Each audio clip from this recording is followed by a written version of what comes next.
welcome to my talk about taming the testing beast. So taming the beast is a collaborative effort. And I'm an unlikely person to talk about collaboration.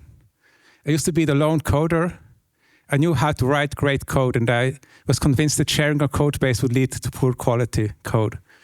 And working in such an environment I found draining, and I went home exhausted. But this project would soften my views. The goal of the project was to automate acceptance tests for a platform made of different applications, and a test framework or the beast could drive all these applications involved. There were many test interactions through web UIs, and we had a Selenium grid solution at our disposal that could run these browser sessions at scale and in a stable manner. The question was, how did we write the script for it? We had 150 acceptance tests that amounted to 5 hours of script time, browser-based script time that needed to run stably. So in the initial version, it was just a pure Java project. We managed to write a stable script, but we needed business analysts to contribute to configuration to provide these variations that we wanted to test.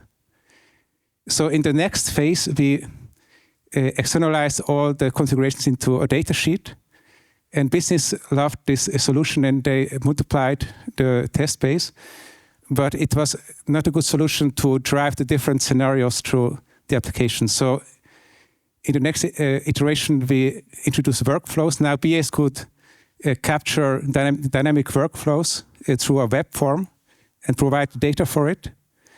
And on the other side, that framework would generate a skeleton code for developers to complete and provide the automation for those workflows. So this collaborative approach was successful. And we managed to automate these acceptance tests. And we had achieved control over the quality of the application. It needed some maintenance work, but it was manageable.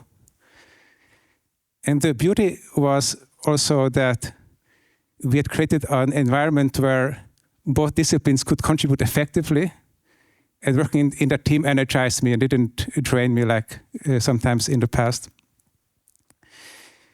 But the problem with this initial organization was that I was the only developer in a feature team that had built the framework, the test automation engineer. And we needed to better share this knowledge. And we decided that I moved to the platform team with the other developers. But that meant that suddenly there were two distinct Scrum teams that needed to collaborate on the test framework. And there was friction. So for developers, the new automation tasks that had been carried over to the platform team weren't clear enough to work on them on isolation. And BAs, on the other hand, thought that developers should better understand the processes, then it would be clear. So either way, collaboration had deteriorated. And the beast was neglected. And from neglected, it turned vicious. So because of the poor collaboration, there were now more broken tests in the framework, and the bugs started to slip through the cracks that should have been caught by the framework. And that was no longer acceptable to the organization.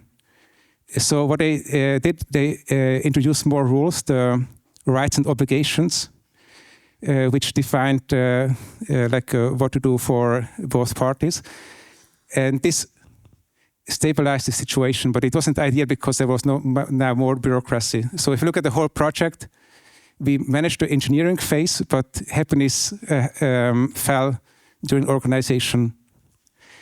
And I'm not here to tell you which organization is best, just that it's important to consider this DevOps aspect of the project early on. And I developed a framework for test automation that puts an emphasis on this collaborative or DevOps part of it.